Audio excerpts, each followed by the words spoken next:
Ibu Shirley ada yang mau disampaikan? Di luar yang sudah disampaikan? Silakan Bu. Ya, Assalamualaikum warahmatullahi wabarakatuh. Yang saya hormati pimpinan Komisi 2, Pak Mendagri, Pak Bu Menpan RB dan jajarannya, Gubernur, Bupati, Wali Kota.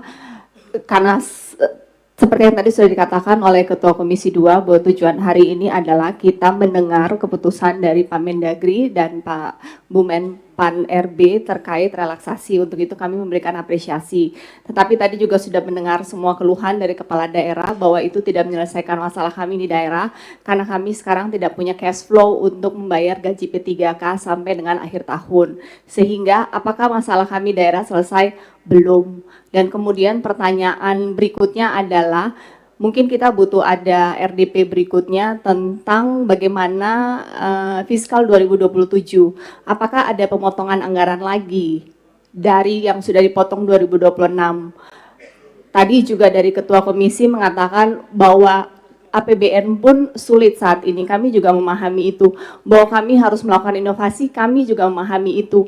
Tetapi permasalahan kita di daerah, ketika kita harus melakukan inovasi, banyak tools, banyak otoritas dari kami itu yang sudah diambil oleh pusat.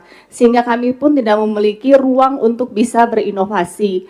Kemudian P3K kita tidak boleh ada, tadi juga dikatakan oleh Gubernur Sulawesi Tengah bahwa kita dipagari dengan aturan-aturan ASN tentang dan ditambah karena relaksasi, artinya kita pada akhirnya kita tidak, contoh seperti kita di Maluku Utara, DAU kita itu cuma 960 sekian miliar, sedangkan belanja pegawai kita tuh 1,1 triliun.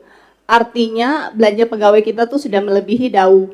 Bahwa kemudian kita berimprovisasi dengan PAD dan DBH dan dana bagi hasil itu kan namanya juga dana bagi hasil dan kami ditahan 60%. Mungkin kami tidak meminta dari DAU, kami pun tidak meminta bahwa dibayar oleh APBN P3K, kami hanya minta sebagian dari 60% DBH dikembalikan. Jika itu dikembalikan, kita akan mengambil jalan tengah, maka kemudian itu sangat membantu. Karena pada akhirnya menurut pendapat kami, relaksasi yang diberikan ini adalah hal yang baik, tapi akan mengorbankan belanja infrastruktur, dan infrastruktur itu diperlukan untuk fondasi percepatan pertumbuhan ekonomi di daerah, dan pertumbuhan ekonomi di daerah itu adalah fondasi pertumbuhan ekonomi nasional, sehingga secara jangka panjang jika tidak diatur dan tidak dicari solusi konkret tentang fiskal daerah ini, maka akan mempengaruhi pertumbuhan ekonomi nasional pada akhirnya.